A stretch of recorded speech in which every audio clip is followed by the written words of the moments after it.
नमस्कार, मैं हूं सुधीर चौधरी और डी कोड के संडे एडिशन में आपका बहुत बहुत स्वागत है। आज के संडे एडिशन में हम आपको इस हफ्ते की चुनिंदा खबरें और उनका विश्लेषण दिखाते हैं। अमेरिका के राष्ट्रपति डोनाल्ड ट्रंप ने सोशल मीडिया पर लिखा है कि उन्होंने भारत और रशिया को चीन के हाथों खो दिया है। ये एक बहुत बड़ा स्टेटमेंट है जिसके मायने भी बहुत गंभीर हैं।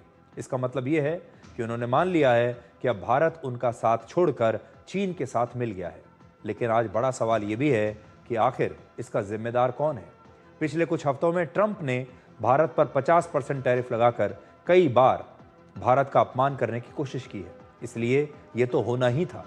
चीन में एससीओ समिट के दौरान प्रधानमंत्री मोदी, व्लादिमीर पुतिन और शी जिनपिंग की एक साथ बात करते हुए तस्वीर डोनाल्ड ट्रंप को ऐसा लगता है बहुत अंदर तक चुभ गई है और अब उन्होंने मान लिया है कि भारत, रशिया और चीन ने मिलकर एक ट्रॉयका बना लिया है। आज हम ट्रंप के इस बयान को आपके लिए डिकोड करेंगे। इसके बाद आपको लेकर चलेंगे ट्रंप के स्कूल ऑफ टेक्नोलॉजी में, जिसके हेडमास्टर खुद डोनाल्ड ट्रंप है, जिसमें बड़ी बड़ी टेक कंपनियों के सीईओ शामिल हुए, जिनमें 5 भारतीय मूल के सीईओ भी थे।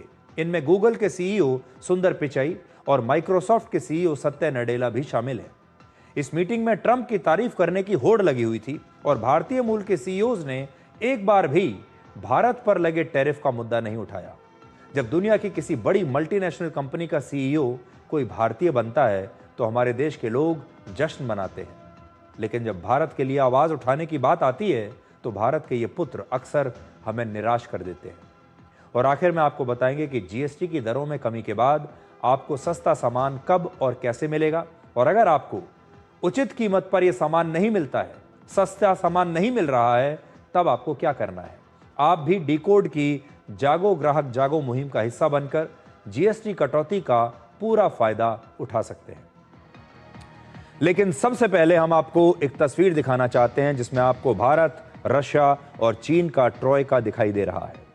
1 सितंबर को चीन के एससीओ समिट में प्रधानमंत्री मोदी, राष्ट्रपति पुतिन और राष्ट्रपति शी जिनपिंग की तस्वीर आने के बाद हमने उस दिन आपको बताया था कि ये वैश्विक राजनीति का एक त्रिशूल है। इन तीनों नेताओं को वर्षों से दुनिया ने इस तरह से एक साथ कभी नहीं देखा था और उस दिन इस तस्वीर पर पूरी दुनिया की नजरें थीं। और जाहिर है व्हाइट हाउस में बैठकर डोनाल्ड ट्रंप भी इन तस्वीरों को बहुत ध्यान से देख रहे थे और इस तस्वीर ने अमेरिका के राष्ट्रपति डोनाल्ड ट्रंप की रातों की नींद उड़ा दी है। उस दिन हमने कहा था कि यह दुनिया की राजनीति का त्रिशूल है और यह त्रिशूल डोनाल्ड ट्रंप को बहुत तेजी से चुभा है। यह तस्वीर अंदर तक उन्हें चुभ गई है। डोनाल्ड ट्रंप ने सोशल मीडिया पर एक बहुत बड़ा बयान लिखा। आप एक तो यह ध्यान दीजिए टाइमिंग, यानी उन्होंने सुबह उठते ही 6:15 बजे ये सोशल मीडिया पर पोस्ट कर दिया और उन्होंने लिखा कि ऐसा लगता है कि हमने भारत और रशिया को चीन के हाथों खो दिया है और मैं कामना करता हूं कि उनका भविष्य उज्जवल हो। इसका भाव आप समझिए और मैं आपको पढ़कर भी सुनाता हूं क्योंकि मैं लाया हूं। देखिए, ये जो आपकी स्क्रीन पर भी है, looks like we have lost India and Russia to deepest darkest China, may they have a long and prosperous future together, President Donald J Trump. अब जब आप इस पोस्ट को पढ़ेंगे तो आपको ऐसा लगेगा कि डोनाल्ड ट्रंप बहुत निराश भी हैं लेकिन बहुत गुस्से में भी हैं। अब सोचिए, ट्रंप को यह तस्वीर इतनी चुभी कि उन्होंने सोशल मीडिया पर सुबह उठते ही पोस्ट करके यह खुद मान लिया कि अब भारत, रशिया और चीन एक साथ मिल चुके हैं, ये एक साथ खड़े हैं और ये तीनों ये अमेरिका के खिलाफ कोई बहुत बड़ी षड्यंत्र या साजिश रच रहे हैं। इसलिए उनका ये जो स्टेटमेंट है ये बहुत बड़ा स्टेटमेंट माना जाएगा और इसके मायने बहुत गंभीर हैं। इसका एक मतलब ये भी है कि एससीओ समिट की इस तस्वीर का संदेश सीधे ट्रंप तक पहुंचा है और इसे देखकर ट्रंप 100 घंटे भी अपना धैर्य रख नहीं पाए और सिर्फ 20 शब्द और 2 वाक्यों में ट्रंप का दर्द पूरी दुनिया ने देख लिया। ट्रंप का दर्द सारी दुनिया के सामने आज आ गया। ट्रंप के इस बयान के 3 मतलब हो सकते हैं। पहला, ट्रंप को लगता है कि अब दुनिया 2 हिस्सों में बंट चुकी है, जिसमें एक तरफ अमेरिका है और दूसरी तरफ भारत, रशिया और चीन का ट्रॉयका है। ऐसा लगता है कि उन्होंने ये मान लिया है और ये वो ट्रॉयका है जो अमेरिका के दबाव के सामने आज भी झुकने से इनकार कर रहा है। इसलिए अब उन्होंने दुनिया को दो हिस्सों में बांट दिया है। दूसरा, ट्रंप ने खुद ही इस ट्रोइका पर मोहर लगा ली है। उन्होंने मोहर लगाकर यह मान लिया है कि दुनिया में एक नया वर्ल्ड ऑर्डर आ चुका है। ट्रंप शायद अब तक उसी सोच में जी रहे थे जब दुनिया में अमेरिका और सोवियत संघ यानी दो महाशक्तियां हुआ करती थीं कोल्ड वॉर के टाइम पर। तब दो ध्रुव हुआ करते थे, दो महाशक्तियां थीं, एक अमेरिका और दूसरा रशिया। और शायद ट्रंप यही सोचते चले आ रहे थे कि आज भी ऐसा ही होगा। लेकिन अब दूसरी तरफ एक बहुत बड़ी लंबी चौड़ी टीम है उनके खिलाफ, और उसमें एक नहीं बल्कि कई महाशक्तियां हैं। और तीसरी बात यह कि ट्रंप को ऐसा लगता है कि वो अब भारत को खो चुके हैं। भारत अब उनकी टीम में नहीं है और भारत, चीन और रशिया ने मिलकर एक नई टीम बना ली है। क्या ट्रंप के इस बयान को भारत के लिए एक चेतावनी माना जाए? डोनाल्ड ट्रंप मानते हैं कि अब पश्चिमी देश अलग हैं और एशिया के देश मिलकर अपना एक अलग गठबंधन बना चुके हैं। एशिया के इन तीनों देशों ने मिलकर अब एक अलग टीम बना ली है और यह टीम यूरोप के देशों को, पश्चिमी देशों को एक बड़ी चुनौती दे रही है। अब ट्रंप भले ही ये कह रहे हो कि वो भारत को खो चुके हैं, लेकिन इसमें सच्चाई नहीं है। भारत और अमेरिका के रिश्ते 78 वर्ष पुराने हैं।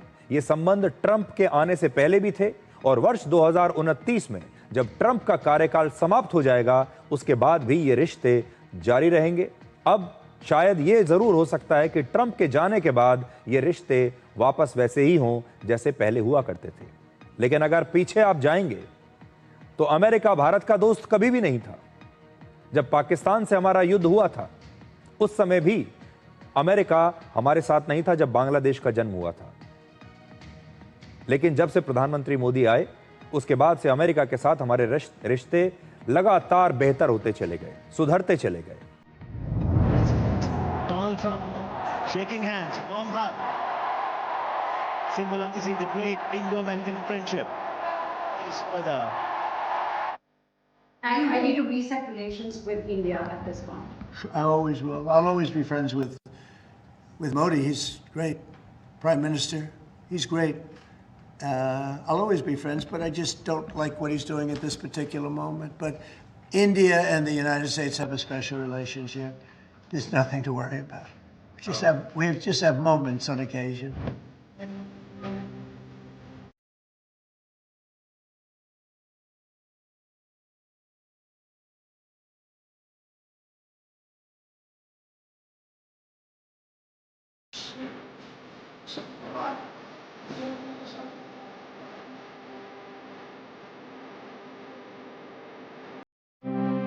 Well, I think Prime Minister Modi obviously attaches enormous importance to our partnership with the United States. And where President Trump is concerned, he's always had a very good personal equation with President Trump. But the point is, look, we are engaged, we remain engaged with the United States. And at this time, I can't say more than that. But that's really what I would say.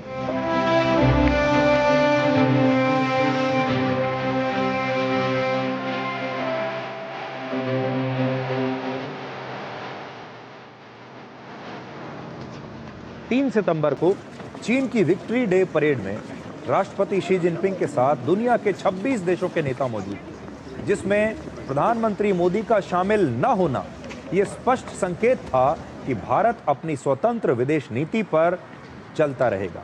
अब दुनिया multipolar world में बंट चुकी है, जिसमें भारत जैसा देश भी है जो पूरब और पश्चिम के बीच एक बैलेंस बनाकर, संतुलन बनाकर चलता है। और भारत के अच्छे संबंध पश्चिमी देशों से भी हैं, रशिया से भी हैं, अब चीन से भी संबंध सुधर रहे हैं और भारत अपने हिसाब से अपनी विदेश नीति तय करता है। इसलिए ट्रंप ने जो आज ये बात लिखी है, ये असल में ट्रंप बहुत आगे निकल गए। उन्होंने लक्ष्मण रेखा को पार कर लिया।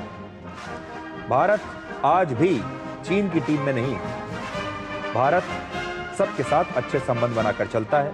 भारत ने रशिया के साथ भी अच्छे संबंध बनाकर रखे और अमेरिका के साथ भी अच्छे संबंध बनाकर रखे। भारत ने रशिया से भी हथियार खरीदे और अमेरिका से भी हथियार खरीदे। इस ट्रोइका की सबसे बड़ी वजह असल में खुद ट्रंप है। ये जो तीनों नेता एक साथ मिलकर आए हैं सामने, इसकी वजह कौन है?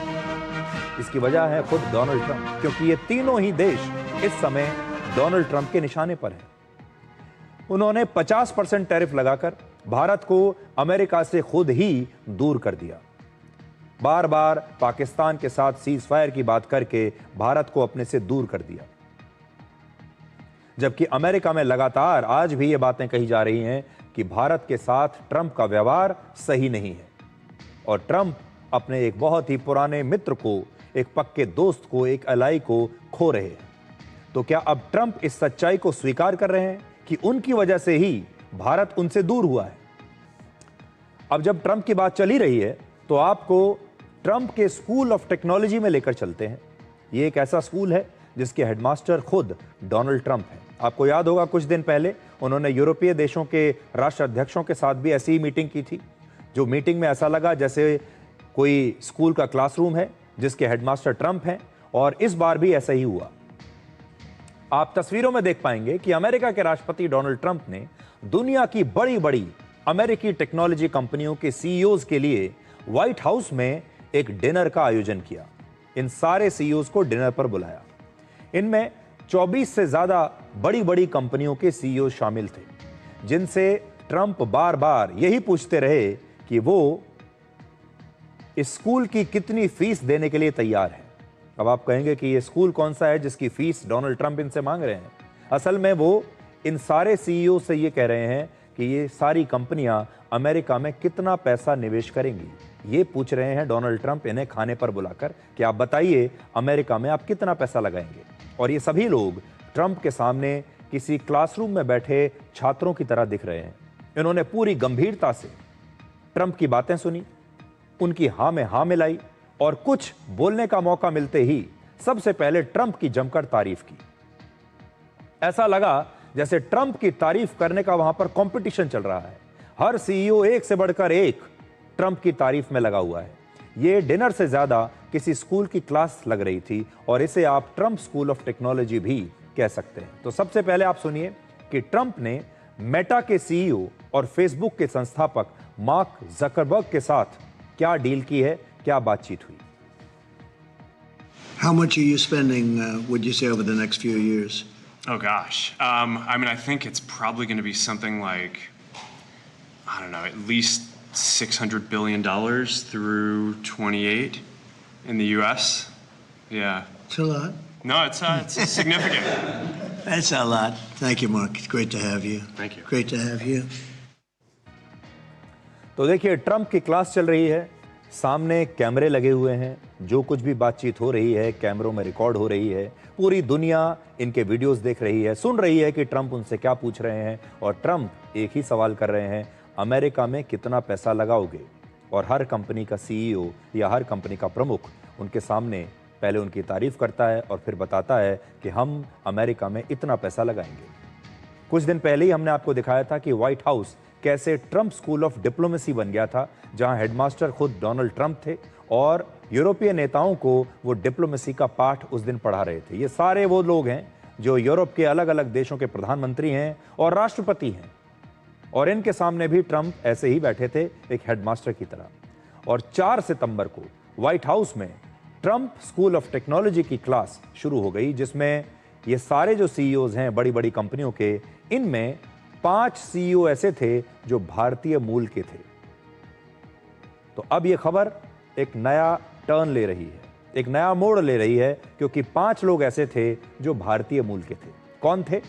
गूगल के सीईओ सुंदर पिचई भारत के हैं, इनका जन्म तमिलनाडु के मदुरई में हुआ है, ये वहां पर थे। माइक्रोसॉफ्ट के सीईओ सत्य नाडेला वहां पर थे, इनका जन्म हैदराबाद में हुआ है। माइक्रॉन के सीईओ संजय मेहरोत्रा का जन्म कानपुर में हुआ है, ये भी वहां पर थे। टिबको सॉफ्टवेयर के चेयरमैन विवेक रानाडेवे भी भारतीय हैं और इनका जन्म मुंबई में हुआ है। और प्लांटर टेक्नोलॉजीज के chief technology officer Shyam Shankar भी भारतीय हैं, इनका जन्म भी मुंबई में हुआ है। ये सारे लोग उस टेबल पर मौजूद थे। ज्यादातर सीईओज जिन कंपनियों का नेतृत्व करते हैं, जो यहां पर मौजूद हैं, उनके हित भारत से जुड़े हुए हैं। और भारत एक ऐसा बाजार है जहां से इन तमाम कंपनियों को हजारों करोड़ रुपए की आमदनी होती है। भारत में माइक्रोसॉफ्ट का जो टोटल रेवेन्यू है वो 22,800 करोड़ रुपए से ज्यादा का है। गूगल को लगभग 6,000 करोड़ रुपए का रेवेन्यू भारत से मिलता है। इसके बावजूद भारतीय मूल के किसी भी सीईओ ने भारत पर अमेरिका के 50% टैरिफ पर एक शब्द नहीं कहा। डोनाल्ड ट्रंप से एक सवाल नहीं पूछा कि आपने भारत के साथ ये नाइंसाफी क्यों की है, आपको भारत को लेकर ये क्या गलतफहमी हुई है और आपको भारत पर ये 50% टैरिफ नहीं लगाया जाना चाहिए था। सोचिए, भारत इस टैरिफ के खिलाफ अपनी रीढ़ की हड्डी को टाइटेनियम जैसी मजबूती के साथ झुकने नहीं दे रहा है। आज डोनाल्ड ट्रंप ने देख लिया कि भारत की जो रीढ़ की हड्डी है वो टाइटेनियम की बनी हुई है, ना ये झुकती है और ना टूटती है। लेकिन भारत में जन्म लिए हुए ये भारत के पुत्र अपनी जन्मभूमि के लिए खड़े नहीं हो पाते, जबकि भारत की पढ़ाई और संस्कारों के बाद भी ये लोग इन बड़ी बड़ी कंपनियों में ऊंचे ऊंचे पदों पर पहुंचे हैं भारत की वजह से। यहीं जन्म लिया, यहीं पढ़ाई की, यहीं के कॉलेजों में पढ़ाई की है। इन सीईओज के सामने शायद एक मुश्किल चुनौती रही होगी और हम इनकी मजबूरी को समझ सकते हैं कि इनकी जो खामोशी है, इनकी जो चुप्पी है, इसके पीछे एक बहुत बड़ी मजबूरी है, क्योंकि इनके सामने ये विकल्प था कि ये अपनी जन्मभूमि को चुने या फिर अपनी कर्मभूमि को चुने। भारत इनकी जन्मभूमि है और अमेरिका इनकी कर्मभूमि है, और इसलिए जब चॉइस आई इनके सामने कि इनमें से एक को चुनना है, तो इन्होंने अपनी कर्मभूमि को चुनना ही बेहतर समझा, क्योंकि इनका भविष्य अब इनकी जन्मभूमि से नहीं बल्कि कर्मभूमि से जुड़ा हुआ है। अगर ये अपनी जन्मभूमि को चुन लेते, यानी भारत को चुन लेते, और ट्रंप को वो बात कह देते जो ट्रंप सुनना नहीं चाहते, तो इन्हें हजारों करोड़ रुपए का नुकसान हो सकता था इनकी कंपनियों को, और इन्हें जो सैकड़ों करोड़ रुपए का पैकेज इनकी कंपनियां दे रही हैं, वो कंपनियां इनसे नाराज हो जाती। इसलिए अमेरिका में भारत के साथ अन्याय करने की कोशिश के बावजूद वहां बैठे ये बड़े बड़े भारतीय सीईओ जिनकी तनख्वाहें सैकड़ों करोड़ों में हैं, ये खामोश रहे और सिर्फ ट्रंप की हाँ में हाँ मिलाते रहे, ट्रंप के लिए तालियां बजाते रहे और बताते रहे कि आप कितने महान हैं। ट्रंप के बयानों पर इन्होंने तालियां बजाई, फिर अमेरिका में अरबों डॉलर का निवेश करने का वादा भी किया। अब आप इनके बयान सुनिए। I think that everything that you're doing in terms of setting in place the platform where the rest of the world can not only use our technology but trust our technology more than any other alternative is perhaps the most important issue. And you and your policies are really helping a lot. So thank you very much. I think the AI moment is one of the most transformative moments any of us have ever seen or will see in our lifetimes. So making sure the US is at the forefront, and I think your administration is investing a lot. Already the AI action plan under your leadership, I think, is a great start, and we look forward to working together, and thanks for your leadership. Great job you did. तो आपने इनके बयान सुन लिए, America की तारीफ कर रहे हैं, डोनाल्ड ट्रंप की लगातार तारीफ कर रहे हैं, और मैं बार बार ये कह रहा हूँ कि ज़रूर हम निराश हुए इस बात को लेकर, लेकिन इनकी भी अपनी मजबूरियाँ हैं, क्योंकि इन्हें वहीं रहना है, अपनी नौकरी भी करनी है, अपनी कंपनियों के हितों के बारे में भी सोचना है, और भारत का हित शायद कहीं पीछे रह गया। जब ये भारतीय जो हमारे रोल मॉडल हैं, दुनिया की किसी बड़ी मल्टीनेशनल कंपनी के सीईओ बनते हैं, किसी बहुत बड़ी मल्टीनेशनल कंपनी के प्रमुख बनते हैं, वहां पर किसी बहुत बड़े पद पर जाते हैं, तो हम और आप इस बात पर गर्व करते हैं, हम सेलिब्रेट करते हैं, जश्न मनाते हैं कि देखिए हमारे देश का एक व्यक्ति इतनी बड़ी मल्टीनेशनल कंपनी में जाकर सीईओ बन गया, और हमारा मीडिया इनके लिए बड़ी बड़ी हेडलाइंस छापता है। देश के 146 करोड़ लोगों को इनसे प्रेरणा मिलती है। करोड़ों लोग इनके जैसा बनना चाहते हैं कि एक दिन हम भी अमेरिका जाएंगे या किसी दूसरे देश में जाएंगे और किसी बड़ी कंपनी के सीईओ बनेंगे। लेकिन जब भारत के लिए कुछ करने की बारी आती है, तो ये पता चलता है कि ये तन से भले ही भारतीय हैं, जन्म से भले ही भारतीय हैं, लेकिन मन से अमेरिकी बन चुके हैं। भारत दुनिया के सबसे बड़े बाजारों में से एक है। आज हम सक्षम हैं अपनी लड़ाई लड़ने के लिए, हमें वैसे भी इनकी आवश्यकता नहीं है। अगर हम चाहें तो अमेरिकी कंपनियों के जो सर्च इंजन्स हैं, इनके ईमेल्स हैं, ऑपरेटिंग सिस्टम्स हैं, आज ये जो बड़ी बड़ी टेक कंपनियां हैं, इनका इस्तेमाल करने के बदले आज हमें एक चुनौती लेनी चाहिए कि हम स्वदेशी वर्ल्ड क्लास आईटी प्रोडक्ट्स भी बना सकते हैं, हम अपना सर्च इंजन बना सकते हैं, हम अपने सोशल मीडिया के प्लेटफॉर्म्स बना सकते हैं, हम भी अपने देश में बड़ी बड़ी टेक्नोलॉजी कंपनियां बना सकते हैं। आज इस पूरी मीटिंग से जो सीख मिलती है वो ये है कि अब हमें अपने देश का गूगल बनाना होगा, अब हमें अपने देश का माइक्रोसॉफ्ट बनाना होगा, अब हमें अपने देश का ऑपरेटिंग सिस्टम बनाना होगा, इसी देश में एप्पल जैसी कंपनियों की स्थापना करनी पड़ेगी। और इसी हफ्ते भारत ने अपना पहला स्वदेशी सेमीकंडक्टर चिप, जिसका नाम है विक्रम, उसे लॉन्च किया है। हथियारों की तरह अब टेक्नोलॉजी में भी भारत का आत्मनिर्भर बनना बहुत ही आवश्यक हो गया है। ये आज हमारी सीख है इस मीटिंग से। आपको एक ऐसी तस्वीर दिखा रहे हैं जिस पर अभी ज्यादातर लोगों की नजर गई नहीं है। ये तस्वीर दिखाती है कि दुनिया के बड़े बड़े अंतर्राष्ट्रीय मंचों पर आतंकवाद का मुद्दा एक मजाक बनकर रह गया है, कोई भी इसे लेकर गंभीर नहीं है। अमेरिका और चीन जैसी महाशक्तियां और बड़े बड़े देशों के संगठन आतंकवाद को रोकने के लिए बयान देते हैं, घोषणा पत्र जारी करते हैं, संयुक्त बयान जारी करते हैं और कहते हैं कि वो दुनिया को एक सुरक्षित जगह बनाना चाहते हैं जो आतंकवादियों से बिल्कुल फ्री हो। लेकिन होता इसका उलट है। चीन में तियानजिन के एससीओ समिट में पहलगाम आतंकवादी हमले पर चिंता जताई गई थी। इसमें शामिल आतंकवादियों के खिलाफ कड़ी कार्रवाई की बात कही गई थी। लेकिन अगले ही दिन पहलगाम हमले में शामिल आतंकवादियों को ट्रेनिंग और हथियार सप्लाई करने वाली पाकिस्तानी सेना के चीफ जनरल असीम मुनीर की ये तस्वीर दिखाई देती है, जिसमें वो चीन के राष्ट्रपति शी जिनपिंग के साथ खड़े हैं और असीम मुनीर एससीओ समिट के साइडलाइंस में हुई पाकिस्तान की तमाम द्विपक्षीय बैठकों में शामिल रहे। यहां तक कि चीन के साथ हुई द्विपक्षीय बैठक में भी असीम मुनीर बैठे हुए थे। हर द्विपक्षीय बैठक में जहां जहां पाकिस्तान के प्रधानमंत्री शहबाज शरीफ गए हैं, असीम मुनीर भी उसी डेलीगेशन में हैं। शहबाज शरीफ के बगल में बैठकर वो बातें कर रहे हैं। यहां आप देखिए इन तस्वीरों में। अब आप सोचिए, ये जो द्विपक्षीय बातचीत चल रही है चीन के साथ पाकिस्तान की, इसमें पाकिस्तान के जनरल असीम मुनीर का क्या काम? लेकिन असीम मुनीर प्रधानमंत्री शहबाज शरीफ की ठीक बगल में बैठे हुए हैं और सामने हैं चीन के राष्ट्रपति शी जिनपिंग। असीम मुनीर एससीओ के सदस्य देशों के प्रधानमंत्रियों से बात कर रहे हैं, राष्ट्रपति से बात कर रहे हैं, राष्ट्राध्यक्षों से मुलाकात कर रहे हैं, हाथ मिला रहे हैं, फोटो खिंचवा रहे हैं। और अब पाकिस्तान की हर अंतर्राष्ट्रीय बैठक में असीम मुनीर शामिल होते हैं। ये तस्वीरें आपको बता रही हैं। अमेरिका के रक्षा मंत्रालय के एक पूर्व अधिकारी माइकल रूबिन ने अभी थोड़े दिन पहले ही बिल्कुल सही बात कही थी कि असीम मुनीर एक सैनिक नहीं बल्कि सूट बूट पहने हुए ओसामा बिन लादेन है। यानी एक ऐसा आतंकवादी है जो सूट बूट पहनकर आतंकवाद को बढ़ावा देता है। और बिल्कुल सही परिभाषा उन्होंने असीम मुनीर के लिए तब दी थी। आतंकवादी ओसामा बिन लादेन से इसकी तुलना की थी। अब जो कुछ आपने अभी तस्वीरों में देखा, इसके दो मतलब हैं। पहला ये कि अमेरिका और चीन जैसी महाशक्तियों के आतंकवाद पर डबल स्टैंडर्ड्स हैं। अपने लिए आतंकवाद कुछ और है और दूसरे के लिए कुछ और है। अगर आतंकवाद की मार खुद पर लगे तो अलग मापदंड है, और आतंकवाद की मार किसी दूसरे देश पर लगे, भारत पर लगे, तो दोहरे मापदंड है। डोनाल्ड ट्रंप असीम मुनीर को व्हाइट हाउस में लंच पर बुलाते हैं और अमेरिका के एक मिलिट्री कमांडर के फेयरवेल समारोह में भी असीम मुनीर को अमेरिका बुलाया जाता है।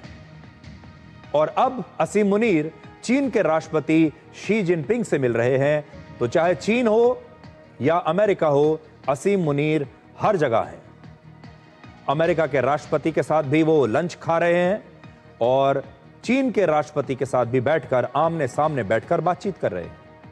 आज बड़ा सवाल यह है कि पाकिस्तान के एक आर्मी चीफ को अंतर्राष्ट्रीय स्तर पर होने वाली इन बड़ी बड़ी कूटनीतिक बैठकों में इतना महत्व क्यों दिया जा रहा है? ऐसा क्या है इसमें?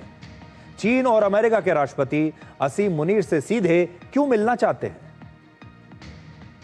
और दूसरा मतलब यह कि पाकिस्तान को असल में चला कौन रहा है, शहबाज शरीफ या फिर असीम मुनीर? असली ताकत, शक्ति किसके हाथ में है? रिमोट कंट्रोल किसके हाथ में है? दुनिया को दिखाने के लिए हो सकता है कि शहबाज शरीफ प्रधानमंत्री हों, लेकिन असली ताकत शायद असीम मुनीर के पास है। पूरी दुनिया में किसी भी देश का एक ही लीडर होता है, लेकिन पाकिस्तान में प्रधानमंत्री से ज्यादा ताकत आर्मी चीफ असीम मुनीर के पास है। अब आपको बताते हैं कि पाकिस्तान के आर्मी चीफ असीम मुनीर कैसे पाकिस्तान को वर्ष 2035 तक अपनी मुट्ठी में रखना चाहते हैं। असीम मुनीर का कार्यकाल वैसे तो नवंबर 2027 तक है, पर अब इसे बढ़ाकर वर्ष 2035 तक किया जा सकता है। और अगर ऐसा हुआ तो असीम मुनीर पाकिस्तान के इतिहास में सबसे लंबे समय तक आर्मी चीफ रहने वाले सैन्य अधिकारी बन जाएंगे। ये पहले जनरल होंगे जो इतने लंबे समय तक पाकिस्तानी आर्मी चीफ के पद पर बने रहेंगे। दुनिया के हर देश में फैसला लेने वाला एक ही लीडर होता है, लेकिन पाकिस्तान में प्रधानमंत्री से ज्यादा ताकत आज असीम मुनीर के पास है और उनकी ये ताकत वर्ष 2035 तक ना सिर्फ बनी रहेगी बल्कि बढ़ती ही चली जाएगी। हर दिन बढ़ेगी, हर घंटे उनकी ताकत बढ़ेगी। शहबाज शरीफ भले ही दिखावे के लिए पाकिस्तान के चुनाव से चुने हुए सिविलियन नेता हों, वहां के प्रधानमंत्री के पद पर बैठे हों, लेकिन पाकिस्तान में असली राज वहां की सेना का चलता है और यह फैसला भी जरूर वहां की सेना ने ही लिया है, क्योंकि आज पाकिस्तान की सेना असीम मुनीर के पीछे खड़ी है। अब तक पाकिस्तान में यह अटकलें लगाई जाती थी कि असीम मुनीर शहबाज शरीफ से ज्यादा शक्तिशाली हैं, पर अब पाकिस्तान ने यह भी मान लिया है कि वहां के सभी बड़े फैसले अब असीम मुनीर ही लेंगे। और इस फैसले के बाद पाकिस्तान की राजनीति और शासन पर सेना का जो प्रभाव है, जो उनकी पकड़ है, अब पहले से कहीं ज्यादा होने वाली है। आजकल असीम मुनीर अमेरिका में छाए हुए हैं, दो बार अमेरिका के दौरे पर जा चुके हैं, ट्रंप को नोबेल पुरस्कार देने की सिफारिश कर चुके हैं, ट्रंप के साथ नई नई डील कर रहे हैं, ट्रंप के साथ लंच खा रहे हैं। पाकिस्तान के जो आर्मी चीफ हैं, अब ये पाकिस्तान की जितनी भी द्विपक्षीय बैठकें होती हैं, अक्सर वहाँ के प्रधानमंत्री के साथ बैठते हैं, दुनिया के बड़े बड़े नेताओं से मिलते हैं। SCO समिट की साइडलाइंस पर पाकिस्तान ने जितनी भी बैठकें की, उनमें असीम मुनीर नजर आए। और चीन के साथ, रशिया के साथ, व्लादिमीर पुतिन के साथ जो बैठक हुई, या आप समझिए कि चीन के राष्ट्रपति शी जिनपिंग के साथ जो बैठक हुई, उन सब में पाकिस्तान के प्रधानमंत्री के साथ असीम मुनीर भी दिखाई दे रहे हैं। लेकिन अमेरिका हमेशा से पाकिस्तान के सैन्य अधिकारी और सैन्य शासकों को बहुत खास महत्व देता रहा है, यह पहली बार नहीं है। तो अमेरिका का जो विशेष प्रेम है पाकिस्तान के जनरल्स के साथ, वो देखिए। पहले अयूब खान, फिर जियाउल हक, फिर जनरल परवेज मुशर्रफ और अब जनरल असीम मुनीर।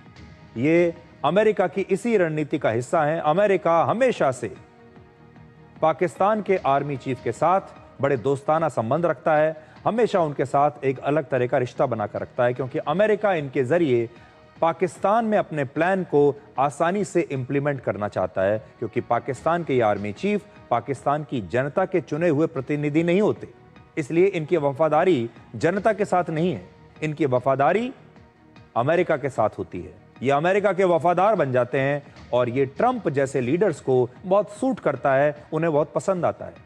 सेना की ताकत से अमेरिका की हर योजना को एक सिंगल विंडो क्लियरेंस मिल जाती है।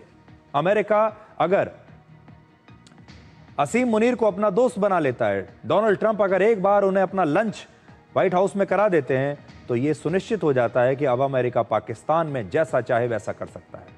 पाकिस्तान की पहचान एक ऐसे देश की है जहां पर सेना कभी भी सत्ता पर कब्जा कर लेती है और आर्मी चीफ रातों रात वहां के राष्ट्रपति बन जाते हैं।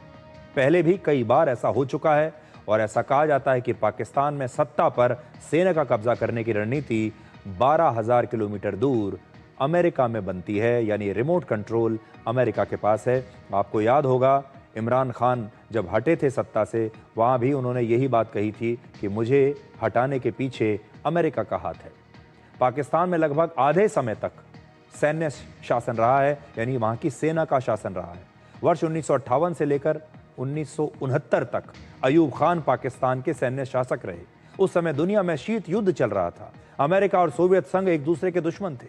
तब अयूब खान के 11 साल के शासन के दौरान अमेरिका ने पाकिस्तान का जमकर इस्तेमाल सोवियत संघ पर निगरानी रखने के लिए किया। 1980 के दशक में जब जियाउल हक पाकिस्तान के सैन्य शासक बने, तो अमेरिका ने अफगानिस्तान में सोवियत संघ के खिलाफ पाकिस्तान का जमकर इस्तेमाल किया।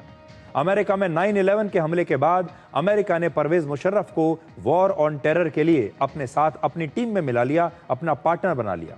पाकिस्तान में जब चुनी हुई सरकार होती है तो कई बार अमेरिका और पाकिस्तान के रिश्ते खराब हो जाते हैं, लेकिन जब सेना सरकार पर कब्जा कर लेती है, यानी जब सेना जब भी मजबूत होती है, तो हमेशा पाकिस्तान के संबंध अमेरिका के साथ ज्यादा मजबूत हो जाते हैं, और अभी भी वही चल रहा है। असल में कोई भी आर्मी चीफ जब पाकिस्तान का सैन्य शासक बनता है तो वो अमेरिका के साथ अपने संबंधों को मजबूत बनाकर दुनिया में अपनी सत्ता को वैध ठहराने की कोशिश करता है।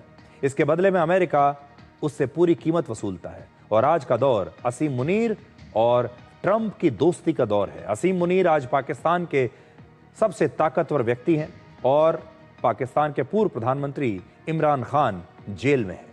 फौज ही सरकार है, फौज ही अदालत है और फौज ही मीडिया को कंट्रोल कर रही है, और इसी वजह से ट्रंप अब सिर्फ असीम मुनीर के साथ हाथ मिलाना चाहते हैं, असीम मुनीर से ही दोस्ती करना चाहते हैं।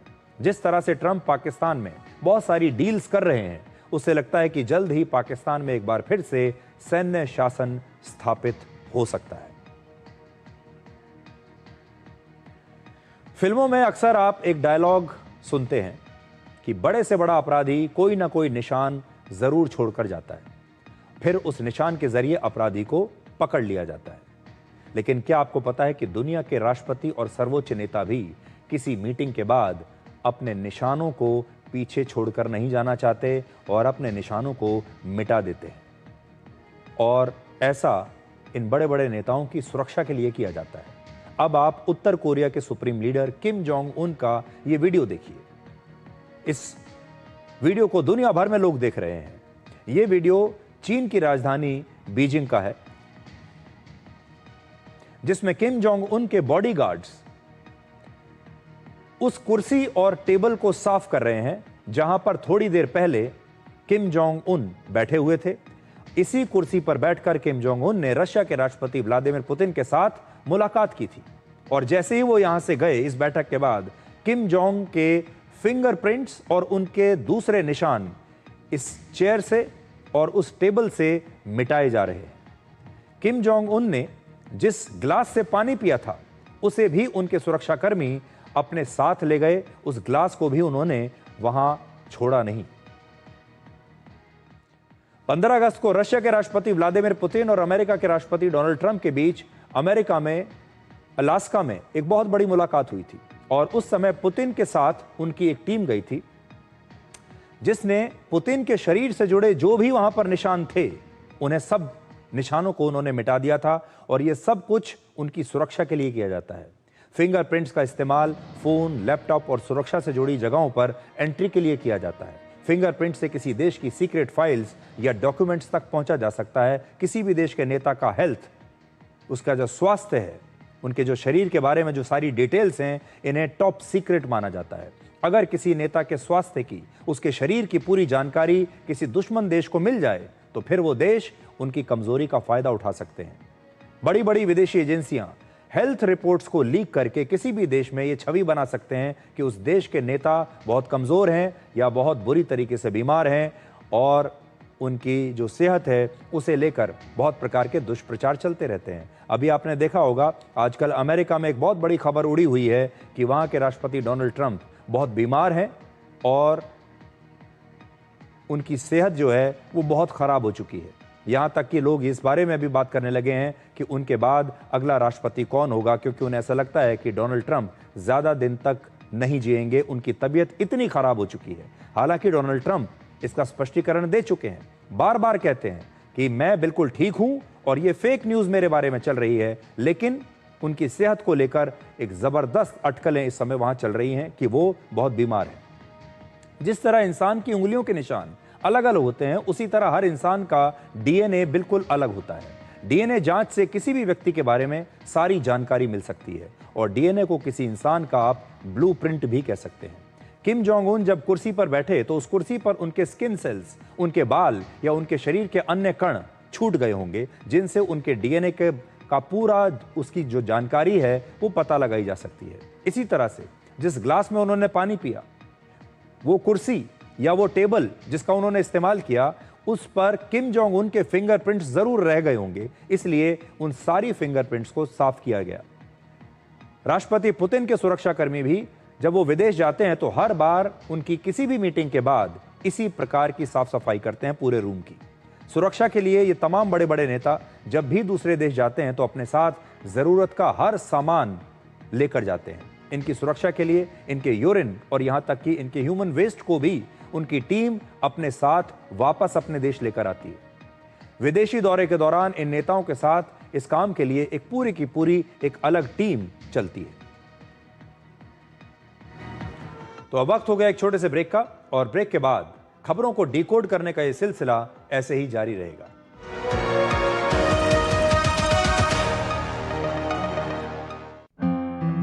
4-5 दिनों से तेज बुखार है। सिर, शरीर के जोड़ों और आंखों के पीछे दर्द भी हो रहा है। शरीर पर लाल चट्टे भी हैं। ये डेंगू के लक्षण है। डेंगू?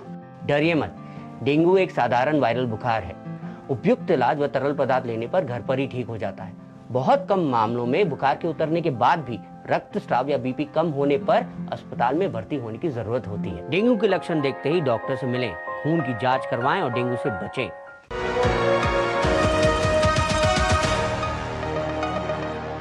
अब आपको अपने देश में वापस लेकर आते हैं। हमारे देश में इस समय जीएसटी की चर्चा चल रही है कि जीएसटी के बाद जो नया जीएसटी आया है उसके बाद बहुत सारा सामान सस्ता हो जाएगा। जीएसटी की दर कम हो गई है। सस्ते होने वाले सामानों की पूरी लिस्ट डिकोड करके हम आपको बता चुके हैं क्या क्या सामान सस्ता होने वाला है, आपका कितना पैसा बचने वाला है। इसके बाद बहुत सारे दर्शक हमारे ऐसे हैं जिन्होंने हमें पत्र लिखे हैं, सोशल मीडिया पर हमें लिखा है, और आज मैं अपने एक दर्शक की चिट्ठी आपके लिए पढ़ना चाहता हूं।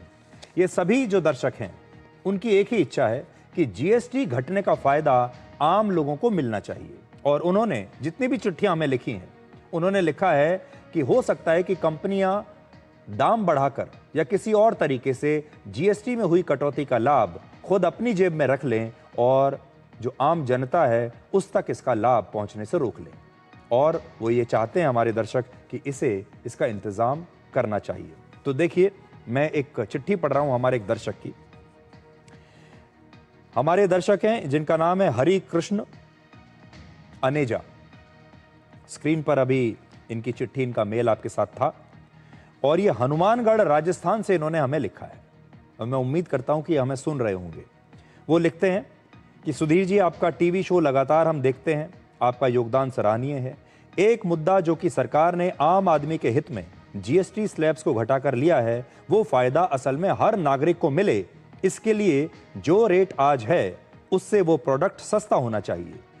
परंतु कंपनियां रेट सस्ता करने के बजाय रेट बढ़ाकर जीएसटी का फायदा अपनी जेब में डाल लेंगी, और रेट घटने का फायदा आम आदमी को नहीं मिलेगा। इस विषय पर आप गौर करें।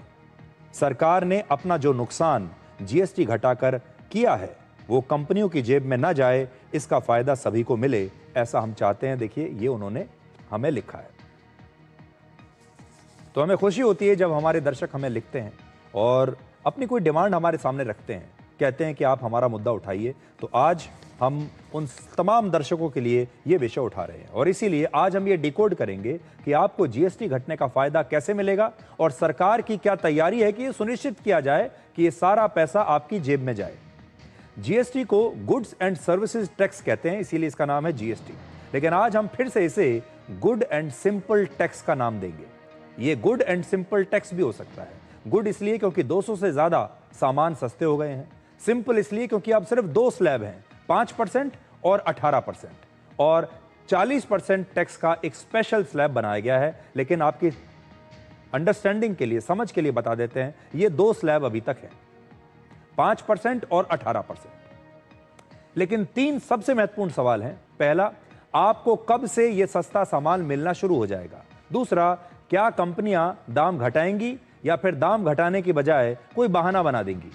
और सरकार की क्या तैयारी है ताकि 146 करोड़ लोगों तक ये जीएसटी की राहत पहुंचे और उनका पैसा बचे?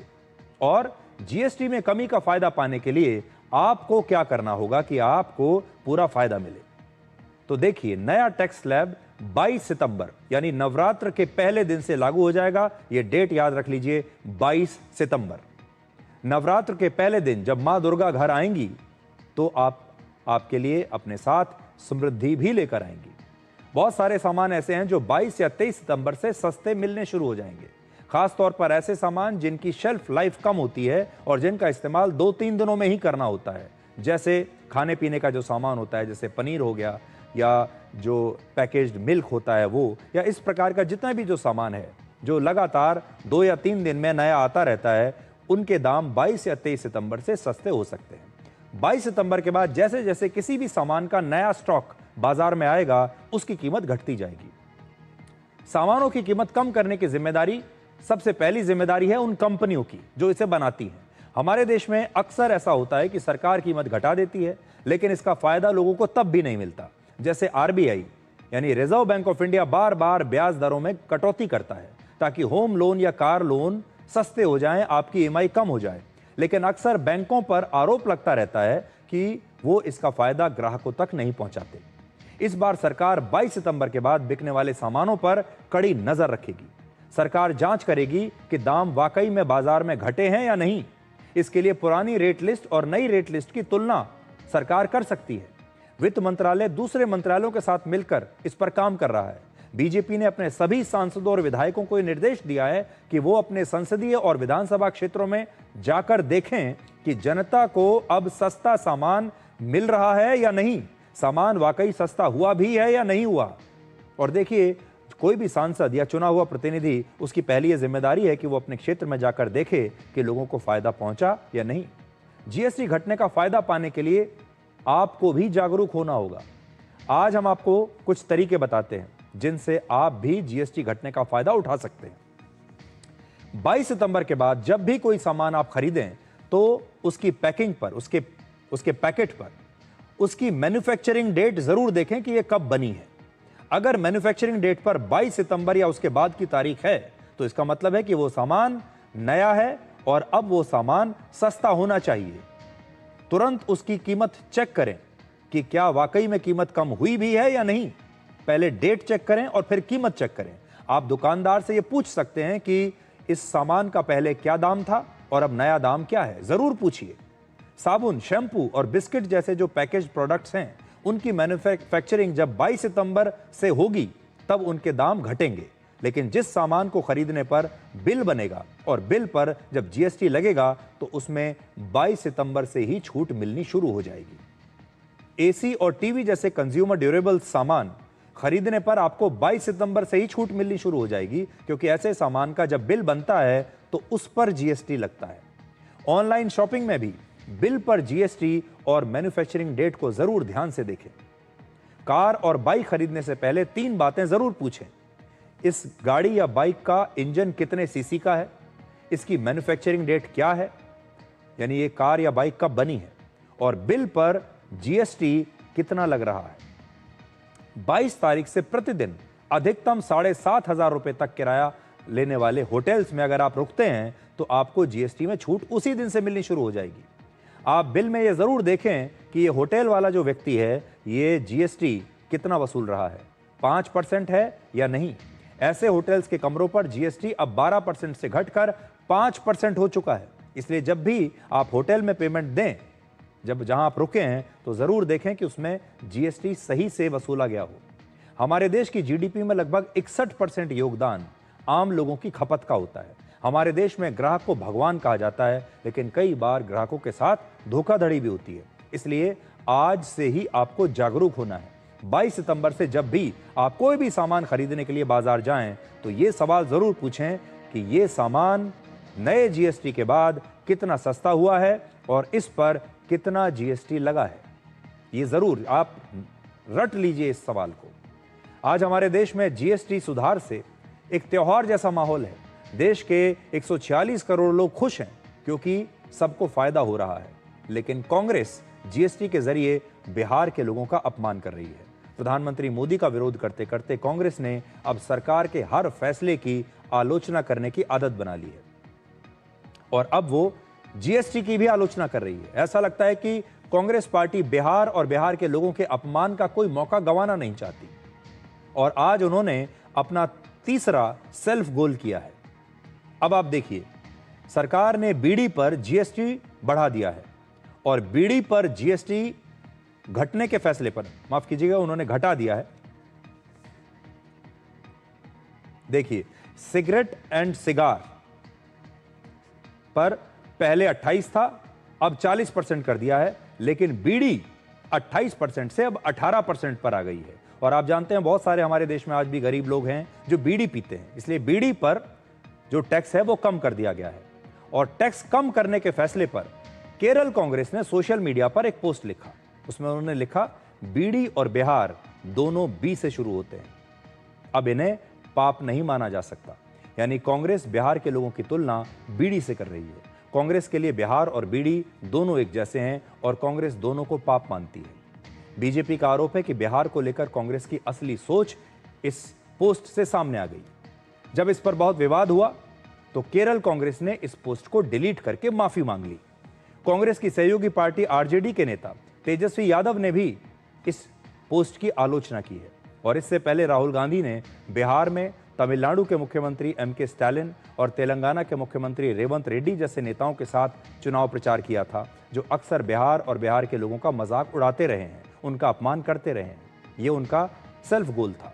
बिहार में कांग्रेस और आरजेडी के मन से प्रधानमंत्री मोदी और उनकी स्वर्गीय मां के बारे में अपशब्दों का इस्तेमाल हुआ, ये उनका दूसरा सेल्फ गोल था। अब सवाल यह है कि राहुल गांधी और कांग्रेस बिहार और बिहार के लोगों के बारे में ऐसी सोच क्यों रखते हैं? बी फॉर बीडी की जगह कांग्रेस अगर चाहती तो बी फॉर ब्रिलियंट बिहार भी लिख सकती थी। तो आज हम कांग्रेस के नेताओं को बिहार के बारे में कुछ ऐसी बातें बताना चाहते हैं जो शायद उन्हें ना पता हो। हमारे देश के पहले राष्ट्रपति राजेंद्र प्रसाद बिहार से थे। दुनिया में लोकतंत्र जैसी शासन व्यवस्था सबसे पहले बिहार में थी। भगवान महावीर का जन्म बिहार में हुआ और बुद्ध को ज्ञान की प्राप्ति बिहार में हुई। कूटनीति के विद्वान आचार्य चाणक्य भी बिहार से थे। बिहार और बिहार के लोगों का अपमान करने वाली कांग्रेस को ये कभी नहीं भूलना चाहिए कि देश के शासन और प्रशासन में बिहार के लोगों का बहुत बड़ा योगदान है। जनवरी 2024 तक देश में कुल 5,500 आईएएस अधिकारी हैं और एक रिपोर्ट के मुताबिक इनमें से लगभग 500 बिहार से हैं। हर 10वां आईएएस अधिकारी बिहार से है।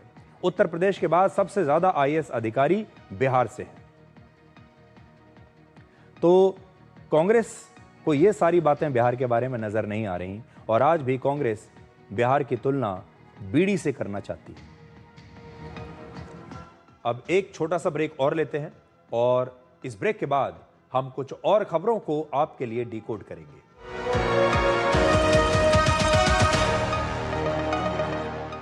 इस घर में अंडे देने से हमें कोई नहीं रोक सकता। मैं रोक सकता हूँ। तुम्हें पता नहीं हमें एडीज मच्छर जो फैलाते हैं डेंगू और चिकनगुनिया। मास्टर जी ने स्कूल में डेंगू मच्छर से बचने की सारी जानकारी दी है। अच्छा बच्चों, हमें चैलेंज जगह तो जरूर मिलेगी। नहीं मिलेगी, नहीं मिलेगी। यहाँ तो पूरे इंतजाम है। डेंगू की रोकथाम के लिए कूलरों के पानी को हर हफ्ते बदलें। बाल्टी और टंकियों को अच्छी तरह से ढककर रखें। पूरी आस्तीन के कपड़े पहनें। मच्छर भगाने वाली क्रीम, कॉइल और अगरबत्ती का इस्तेमाल करें। डेंगू से लड़े मतलब डेंगू से बचे।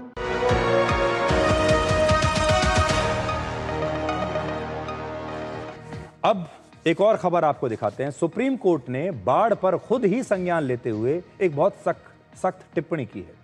उन्होंने कहा है कि यह सिर्फ प्राकृतिक आपदा का मामला नहीं बल्कि लोगों की वजह से यह संकट आया है। उत्तर भारत के कई राज्यों में बाढ़ के हालात पर सुप्रीम कोर्ट ने 4 सितंबर को संज्ञान लिया। 3 सितंबर को हमने डिकोड में हिमालय पर्वत की नाराजगी और वहां पर जंगलों की अवैध कटाई के बारे में आपको ये रिपोर्ट दिखाई थी और हमने ये मुद्दा उठाया था कि ये जो लकड़ियां आप देख रहे हैं ये जंगलों की कटाई के बारे में इशारा करती हैं। आप देखिए हमने आपको क्या रिपोर्ट दिखाई थी। आज पहाड़ों पर जंगलों की अवैध कटाई हो रही है। इन तस्वीरों को जरा देखिए। बाढ़ के पानी में आपको सैकड़ों टन लकड़ियां बहती हुई दिखाई देंगी। ये देखिए तस्वीरें हैं। अब आप ये सोचिए कि पेड़ों को काट काट कर ये लकड़ियां, ये लक्कड़, ये पेड़ों के तने आखिर कहां से आए हैं? बाढ़ ने असल में जो अवैध रूप से जंगल काटा जा रहा है उसकी भी पोल खोल दी है। आप देखिए इन तस्वीरों को। ये सारी लकड़ियां हैं पेड़ों को काट काट कर जो लक्कड़ निकाले जाते हैं, ये सब वो हैं।